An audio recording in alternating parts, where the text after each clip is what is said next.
These are the Sony lenses that I can't live without. The two Sony cameras that I own are the Sony ZV-E1 plus the Sony A7C2. Let's talk about the lenses that I have for them and why I chose these specific ones. The first one being the Sony G15mm lens 1.4 aperture. You guys, this particular lens is wonderful for vlogging. Super duper lightweight, which is great for handheld footage, so I highly recommend this one. The next lens I use is a super wide angle lens. This is the 14mm 1.8 G Master lens, and you guys, I know you're probably gonna ask me like, Amber, you have a 15mm. Why on earth would you need a 14mm? Well, to answer that question for you, this lens is made specifically for a full frame camera, as where the 15mm is not, that I have.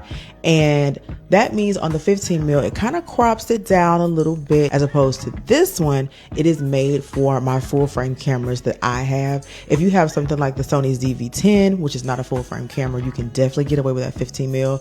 But if you have a full frame Sony camera and you need a super duper, and I mean super duper wide shot, honey, you definitely need to look into grabbing this particular lens. So, the next lens, which I believe is one of the holy grails of Sony's full frame G Master lenses, is the 35mm 1.4 aperture lens. Y'all, this is the lens that you want to grab if you got to go take photos.